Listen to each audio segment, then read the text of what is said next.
उत्तर प्रदेश के प्रयागराज में चल रहे महाकुंभ के दौरान एक नाम ने सबका ध्यान आकर्षित किया है, और वह है ईटीएन बाबा अभय सिंह। एरोस्पेस इंजीनियरिंग में अपनी डिग्री और करोड़ों की नौकरी को छोड़कर संन्यास लेने वाले अभय सिंह अब महाकुंभ में भव्यता से अपने साधु जीवन का एक उदाहरण प्रस्तुत कर रहे हैं। उनका यह निर्णय न केवल चौंकाने वाला था, बल्कि यह जीवन के वास्तविक उद्देश्य की तलाश की उनकी गहरी भावना को भी प्रकट करता है। अभय सिंह का जन्म हरियाणा के झज्जर जिले के छोटे से गांव सासरौली में हुआ था। वे अपने परिवार के इकलौते बेटे हैं, जबकि उनकी एक बहन कनाडा में बस चुकी हैं। शुरू से ही पढ़ाई में अव्वल रहने वाले अभय को हमेशा नई नई जगहों पर घूमने और फोटोग्राफी का शौक था। अपनी स्कूली शिक्षा के दौरान उन्होंने डी.एच. लॉरेंस स्कूल में टॉप किया और फिर 2008 में मुंबई के प्रतिष्ठित आईआईटी बॉम्बे में एरोस्पेस इंजीनियरिंग में दाखिला लिया। यहाँ तक की यात्रा साधारण नहीं थी।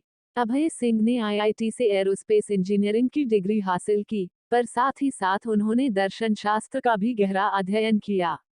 यही वो समय था जब उन्होंने अपने जीवन के शाश्वत उद्देश्य की खोज शुरू की। अभय सिंह का जीवन एक अजीब मोड़ पर पहुंचा जब उन्होंने अपनी चमकदार तकनीकी दुनिया को छोड़कर आध्यात्मिक जीवन की ओर रुख किया। अभय सिंह ने 2021 में कनाडा से लौटने के बाद महादेव की शरण में जाने का निर्णय लिया। उन्होंने बताया कि महादेव ने मुझे वो रास्ता दिखाया जिसे मैं पहले 9 सालों से तलाश रहा था। यह बदलाव न केवल उनके लिए, बल्कि उनके आसपास के लोगों के लिए भी चौंकाने वाला था। एक प्रतिष्ठित संस्थान से डिग्री और दुनिया में नाम कमाने की बजाय अभय ने अपनी खोज को आंतरिक शांति और आत्मिक अनुभव की ओर मोड़ लिया। अभय का कहना है कि साइंस ने मुझे बहुत कुछ सिखाया, लेकिन अध्यात्म ने मुझे जीवन के असल अर्थ से जोड़ा। उन्होंने दर्शन शास्त्र, सुकरात, प्लेटो और नवुत्तरावाद पर आधारित किताबों का गहरे से अध्ययन किया और यह समझा कि जीवन की गहरी सच्चाई को जानने के लिए आंतरिक यात्रा ही सबसे अहम है। अभय सिंह के जीवन में एक और महत्वपूर्ण मोड़ तब आया जब उन्होंने अपने एक पोस्ट में कहा, माँ बाप भगवान नहीं है, भगवान खुद ही भगवान है। उन्होंने यह स्पष्ट किया कि अगर हम ईश्वर के बारे में बात करें तो हमें उसकी असल महिमा को समझना चाहिए, न कि केवल उसे एक रूप में संकुचित करना। जिसे हम ईश्वर कहते हैं, वही सबसे बड़ा और सत्य है, और यह जीवन का सबसे गहरे सच्चाई है। अभय सिंह के विचारों में एक गहरी समझ है, जो आज के भौतिकवादी समाज में खोए हुए उद्देश्यों और आस्थाओं को न केवल दिखाती है, बल्कि उसे हमें देखने का एक नया दृष्टिकोण भी देती है।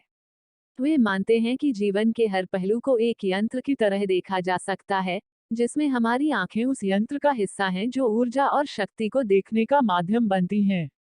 महाकुंभ 2025 में अभय सिंह की उपस्थिति न केवल उनके व्यक्तिगत जीवन के बदलाव को दर्शाती है, बल्कि यह समाज को एक शक्तिशाली संदेश भी देती है। उनकी यात्रा यह बताती है कि आंतरिक शांति और संतुलन को हासिल करने के लिए हमें बाहरी दुनिया से परे जाकर खुद के भीतर झांकने की आवश्यकता है। यह हमें यह भी सिखाता है कि सफलता का मतलब केवल बाहरी उपलब्धियां नहीं, बल्कि आत्मिक संतोष और शांति है। अभय सिंह का जीवन यह साबित करता है कि किसी भी कार्य में गहरी सोच, प्रतिबद्धता और सच्ची आस्था हो तो हम अपनी आत्मा को सबसे बड़ी सफलता की ओर मार्गदर्शित कर सकते हैं।